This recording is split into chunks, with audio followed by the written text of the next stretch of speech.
Alléluia.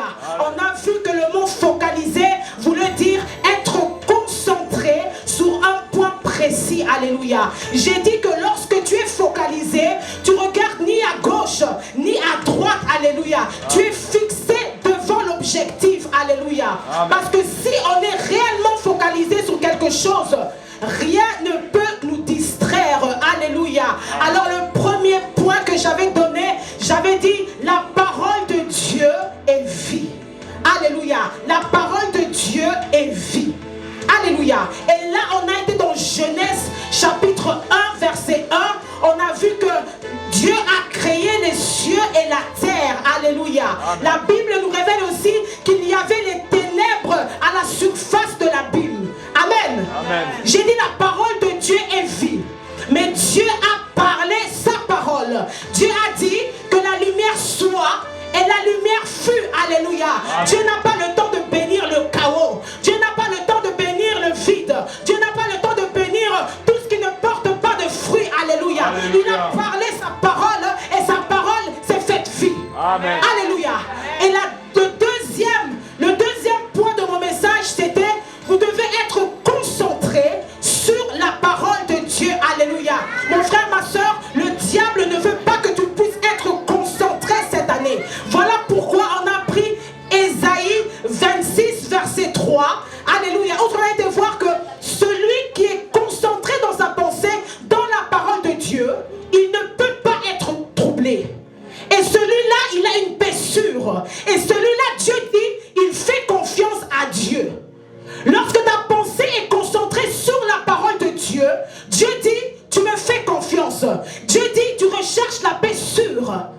Alléluia. Amen. Le diable ne veut pas que tu puisses être concentré afin que tu puisses être troublé par les situations qui sont en train d'ennuyer les gens de ta famille, la société, ton propre ménage, ton propre foyer, tes enfants. Le diable ne veut pas que tu puisses être concentré. Alléluia. Lorsqu'on est concentré, on regarde ni à gauche ni à droite. Focus. Amen. Et le troisième point de mon message, c'était l'esprit ne fait rien sans la parole de Dieu. Alléluia. Lorsqu'on retourne dans Genèse, j'ai dit Dieu créa les cieux et la terre. Il y avait les ténèbres à la surface de l'abîme. Mais la Bible dit l'esprit de Dieu mouvait au-dessus des eaux. Mouvait au-dessus des eaux. L'esprit de Dieu attendait quelque chose. L'esprit de Dieu attendait que Dieu puisse parler. Amen. Si Dieu ne parle pas, l'esprit de Dieu ne peut pas amener à l'existence ce que Dieu dit. Amen. Si Dieu ne parle pas, l'esprit de Dieu ne peut pas amener ce que Dieu dit. Lui, il crée, il est en train de créer ce que Dieu dit. Mais si Dieu ne parle pas, l'esprit de Dieu ne peut pas amener quoi que ce soit. Amen. Voilà pourquoi mon thème c'était l'esprit ne peut rien faire sans la parole. Amen. Et c'est pour ça qu'on a vu hier que tant que l'esprit de Dieu, tant que Dieu n'a pas parlé, l'esprit ne pouvait pas collaborer avec lui et les ténèbres étaient en train de persister. Aujourd'hui je suis venu te dire, tu dois déclarer la parole de Dieu. Tu ne dois pas déclarer la parole d'un homme. La parole de Dieu, c'est ça que tu dois déclarer lors de tes situations. Sinon les ténèbres que tu es en train de vivre vont persister. Cette maladie qui est en train de toucher un de tes enfants va persister. Tes problèmes de finances vont persister. Toi qui te trouves incapable, cette incapacité va te faire croire que tu es vraiment incapable. Si tu ne parles pas la parole de Dieu. Alléluia. Amen. Et ça, c'était les 3 points de mon message d'hier. Alléluia. Je ne pouvais pas commencer sans vous faire comprendre cela. Sinon, vous n'allez pas comprendre la suite des événements. Alléluia. Alors, le thème, c'est mettez la parole de Dieu en pratique. Alléluia. Alléluia. Maintenant, on passe aux choses sérieuses. Alléluia. Hier, c'était la théorie. Aujourd'hui, on va pratiquer notre vie. Alléluia. Alléluia. Et je suis venu aujourd'hui par le biais du Saint-Esprit te montrer comment pratiquer ta vie. Alléluia. Parce que nous devons savoir qu'en tant qu'enfant de Dieu, les choses ne vont pas se faire tout seul. Les choses ne vont pas se faire comme un mécanisme automatiquement. Parce que je suis né de Dieu, parce que je suis en Christ, les choses vont se faire comme ça. Non. Le Saint-Esprit restauration. Amen. Et pour cela, on va aller, le serviteur Jérémie, je t'avais envoyé les versets. On va aller dans Philippiens 2, verset 12, si je ne me trompe pas, version parole de vie. Philippiens chapitre 2, verset 12 en parole de vie. C'est pourquoi, amis très chers, obéissez à Dieu comme vous l'avez toujours fait. Obéissez-lui, non seulement quand je suis là, mais encore plus maintenant que je suis absent, avec un grand respect pour Dieu et en tremblant, travaillez pour être sauvés. Alléluia. Amen. Travailler pour être sauvés. Nous devons travailler à notre salut. Alléluia. Mais nous devons savoir que ici, pour les enfants de Dieu, souvent lorsqu'on entend le mot travailler, tu as l'impression que tu dois faire énormément d'efforts. Alléluia. C'est pas ce que la parole de Dieu est en train de dire. Le monde te dit d'aller travailler pour te mettre à l'abri. Le monde te dit d'aller travailler pour mettre des économies de côté.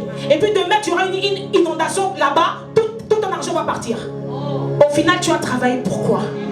C'est là où les gens maintenant tombent dans la dépression. Le monde va te dire, va travailler, va bosser. Si vous n'allez pas travailler, vous allez voir, on va vous couper le chômage. Et toi, tu te précipites dans n'importe quel travail. Un travail qui n'a rien à voir avec ta destinée. Pourquoi?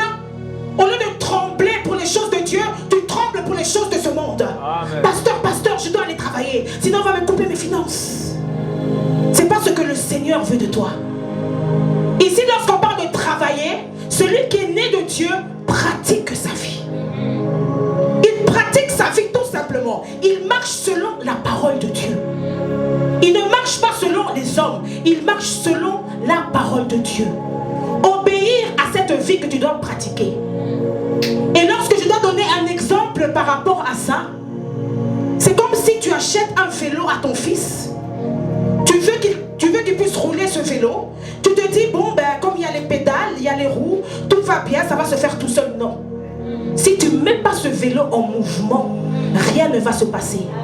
Et pour ceux qui ont des enfants, à chaque fois que nos enfants, ils ont réussi à rouler avec le vélo, on était là. Oui. Bien équipés jusqu'à la tête, jusqu'aux genoux, jusqu'au coude. Alléluia. Et c'est ça que le Saint-Esprit veut faire avec toi lorsque tu pratiques sa parole. Plus je vais avancer dans mon message, tu vas comprendre pourquoi il est important de pratiquer la vie que Dieu t'a donnée. Alléluia. Je vais suivre mes notes. Alléluia. Amen.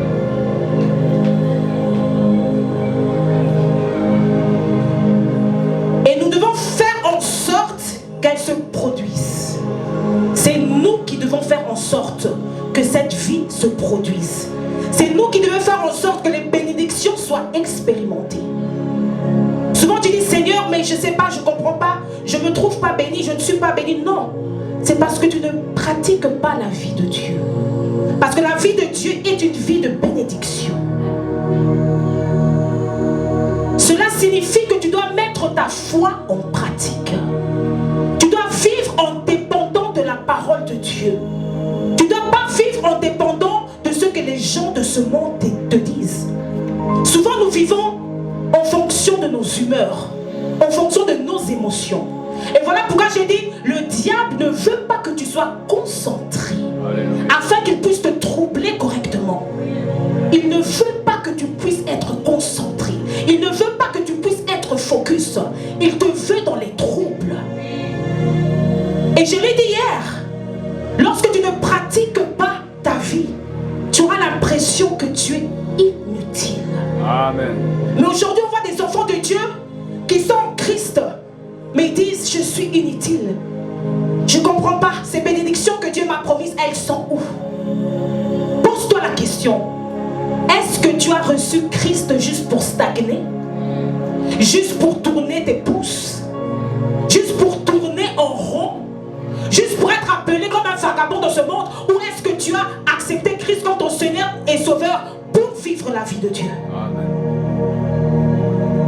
Et vivre la vie de Dieu, c'est pratiquer la vie de Dieu. C'est marcher selon Dieu. Marcher selon ses lois.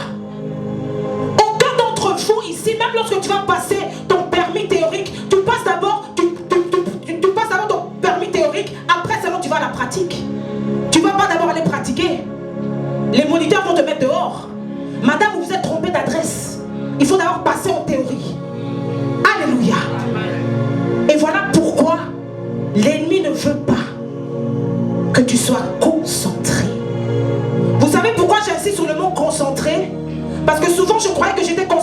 parce que j'allais à l'église, parce que je chantais, parce que je prophétisais, parce que j'avais des paroles de connaissance, parce que je me mettais, je prêche ici derrière la chair, ça veut dire que je suis concentré. Non. Être concentré, on doit voir le résultat dans ma vie. Alléluia. On doit voir le résultat. C'est parce que des fois les enfants de Dieu, on se laisse corrompre par les choses de ce monde. Tu as peur qu'on te dise, ah Zina, qu'est-ce que tu es en train de faire? Je te vois marcher dans l'eau, je pratique ma vie. Zina, tu guéris les malades, je pratique ma vie. Zina, tu parles avec audace, je pratique ma vie. Zina, tu chasses les démons, je pratique ma vie. Zina, tu t'en fous de ce que les gens disent de toi, je pratique ma vie. Parce que Dieu m'a dit que j'étais importante. Dieu te dit que tu es une personne de valeur. Mais lorsque tu ne pratiques pas ta vie, tu tournes en rond. Tu restes dans la théorie. Alléluia. Et le frère Jérémie, si tu peux prendre le deuxième verset que je t'ai donné.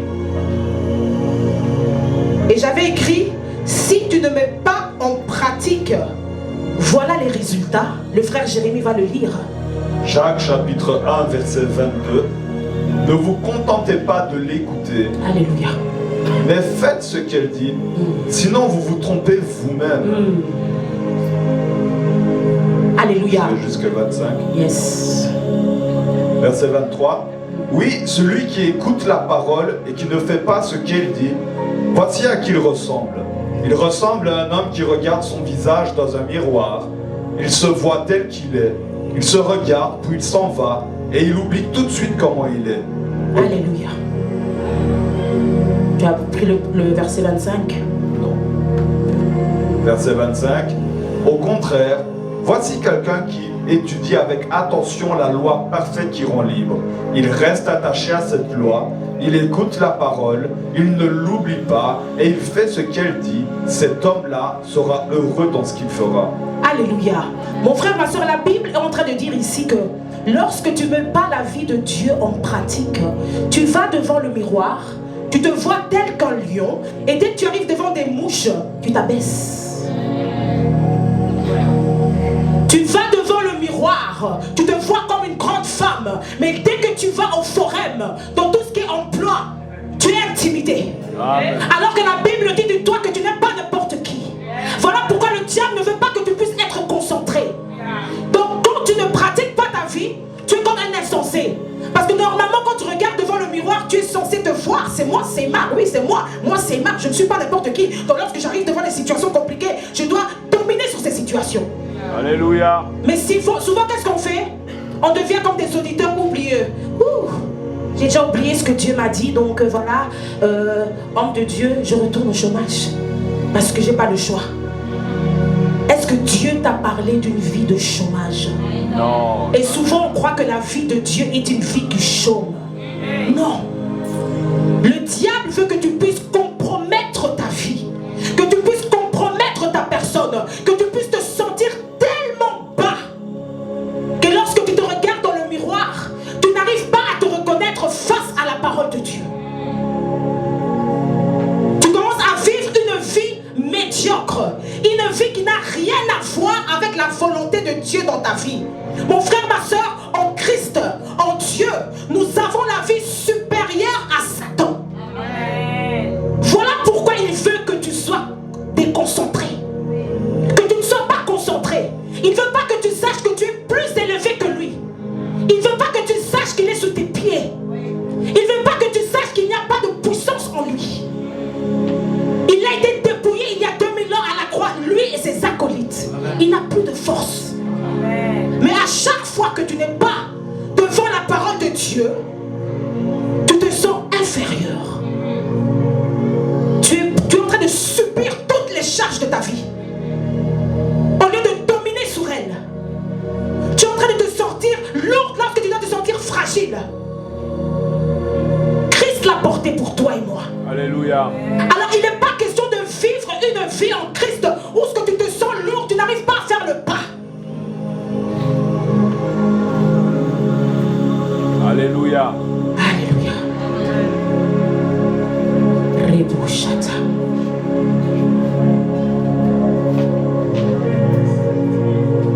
Le diable te veut pas dans la parole. Parce qu'il veut qu'à chaque fois que tu te retrouves devant une situation compliquée, que cette situation crie plus fort que la vie de Dieu en toi. Que cette situation crie plus fort que la vie de Dieu en toi. Mais 1 Jean 4,4, je l'avais donné au serviteur Jérémie. Vous, petits enfants, vous êtes de Dieu. Vous émanez de moi. Alléluia. Vous êtes de Dieu. Celui qui est en moi est plus fort que celui qui est dans le monde. C'est ça que le diable ne veut pas. Il veut que les faux prophètes crient plus fort que toi. Il veut que la vie de Dieu qui réside en toi, qui est une vie de puissance, crie plus fort que ce que Dieu... Non, cette vie doit crier plus fort que tes circonstances. J'allais dire le contraire au nom de Jésus. Alléluia. La vie qui est en toi doit crier plus fort que les circonstances autour de toi. Alléluia. C'est parce qu'en réalité, le Seigneur m'a fait comprendre en réalité, c'est parce qu'on ne croit pas. Alléluia. Si on croit réellement, on ne peut que être concentré. Amen. Le Seigneur m'a dit, Zina, lorsque tu es dans la foi, tu es en train de repousser les limites. Yes. Come on, come on, come on, come on. Le monde nous garde dans une limitation. Yeah. Mais Dieu t'a donné une vie illimitée. Amen. Dieu t'a donné une vie de puissance.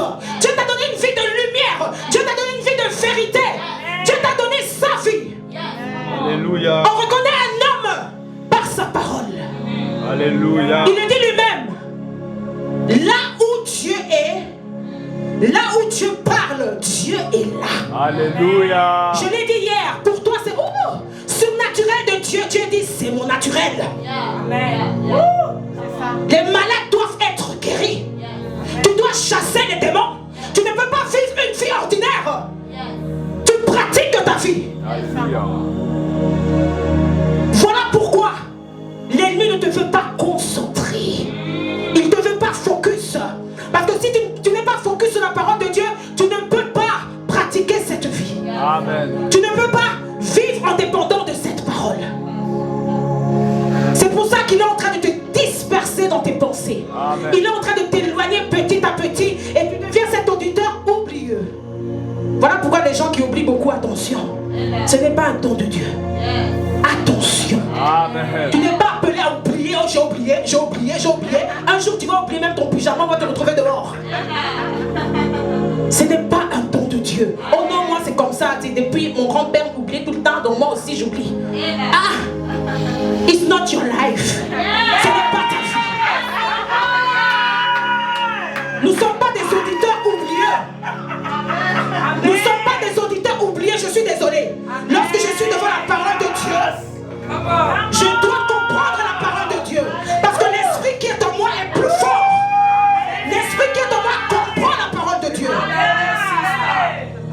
L'esprit qui est en moi connaît la parole de Dieu. Donc je ne peux pas oublier, j'ai oublié ma vie. J'ai oublié ce que je dois faire. Non. Comment tu vas oublier ta vie? Merci Fred. Comment tu vas oublier ta vie?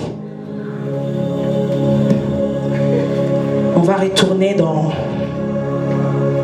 mes notes. Alléluia. Amen. Et c'est là, lorsque tu te retrouves devant les situations compliquées, ce que tu as médité, ce que tu as entendu, l'image que tu as vue de la parole de Dieu, elle intervient devant tes situations. Parce que, à force, la Bible, Dieu a dit à Josué, médite ma parole jour et nuit. Médite-la jour et nuit. Médite-la, médite-la, médite-la. Accepte, accepte, accepte, accepte, accepte, accepte que tu es une femme forte. Accepte que tu es un homme fort. Accepte, accepte, accepte. Et quand tu arrives devant les situations compliquées, c'est toi qui domines. C'est ça. Mais souvent, comme j'ai dit tout à l'heure, tu es un lion, tu arrives devant les mouches, tu te disperses. Alors que la Bible dit, un lion ne recule devant rien. Un lion ne recule devant rien. Il est le zéro de tous les animaux. Arrête de regarder tes collègues comme des héros pour toi. Oh non, parce qu'elle est chef, elle est héros. Non, non, non, non, non, non, non, non. Elle vit des situations très compliquées.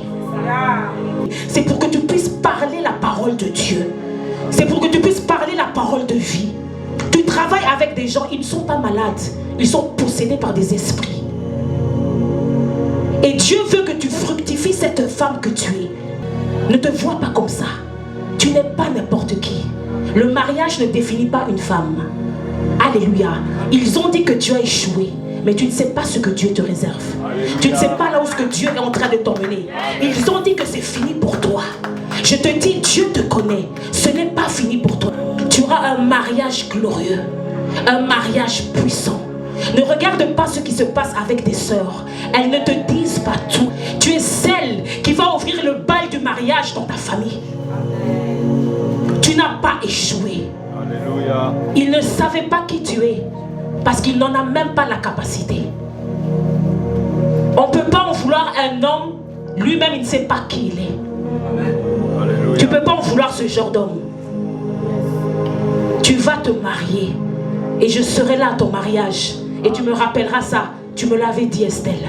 Amen. Alléluia. Alléluia.